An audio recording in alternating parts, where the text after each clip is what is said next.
March 9th, 1933. 10-year-old Mary Adams is in her bedroom, getting ready for school. She is worried and dreads making the trip.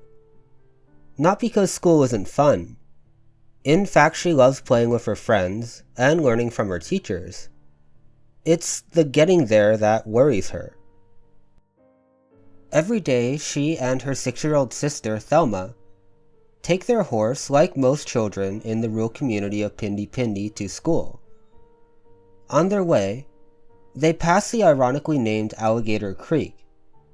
But in the last few days, as they get closer to the water, their horse becomes skittish and begins to panic whenever it nears. The girls try to see what's wrong, but the murky water prevents them from seeing anything at all. Eventually, though, the horse always calms himself, and the pair make their way to school. They like the independence of riding by themselves, so they decide to keep the incident a secret. If anyone found out, they could kiss their freedom goodbye. But today Mary questions if she should tell someone. After a bit of back and forth with herself, she decides if her horse acts up again, she would let someone know. After all, as the old saying goes, it's better to be safe than sorry. Mary grabs her bag and joins her sister on their trusty horse, and the two make their way to school.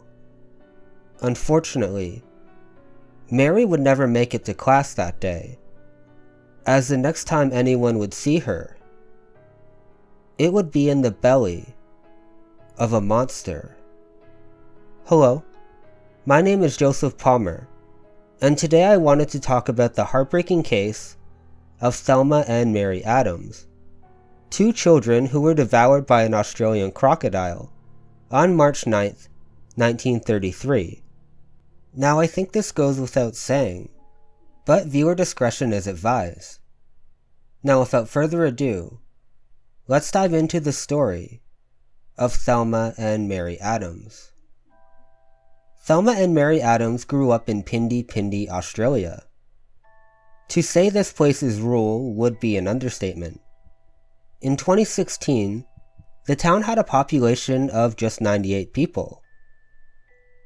The locality takes its name from the Pindi Pindi railway station, which was named by the Queensland Railway Department in 1915. Pindi Pindi is an Aboriginal word meaning creek or flowing water. With the area having such a small population, most people had to travel great distances nearly everywhere they went, including children. Mary and Thelma were no different, taking the family horse to school and back. And on March 9th, 1933, that was no different. The two girls left in the morning on their way to class. But when school began, people began to worry when the children were nowhere to be found. Alarms were raised even further when the horse returned home, soaked and trembling in fear. The family moved quickly, tracing their daughter's path. And soon they found something no parent ever wants to find. Floating on top of the water in Alligator Creek was 6-year-old Thelma. If that wasn't heartbreaking enough for the family, Mary was nowhere to be seen. A large search party was organized, led by Constable Gallagher. By this time, people believed something truly terrible had happened. With the creek being known for crocodiles, the constable had a plan. He placed dead wallabies in the water and laced the corpses with strychnine. Strychnine is a poison that was actually used in the 19th century for medical purposes. However, in large doses can be very fatal. A few days later, on March 17th, a 15-foot crocodile was found floating on top of the water. It was cut open to reveal the body of a small human.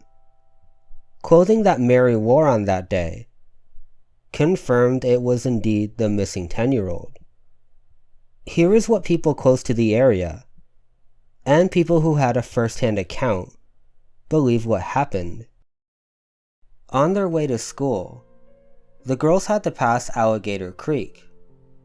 In order to pass it, the horse had to walk 40 yards through 3 feet of water. It is believed the crocodile pulled Mary off the horse and into the water where it devoured her. The horse became spooked and threw Thelma off his back, where she drowned. People believe the croc anticipated the girls as they made the trip frequently.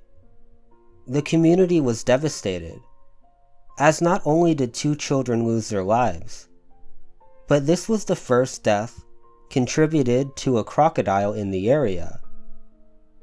Mary and Thelma Adams were 2 children who sadly lost their lives to one of the scariest and efficient predators the world has ever seen.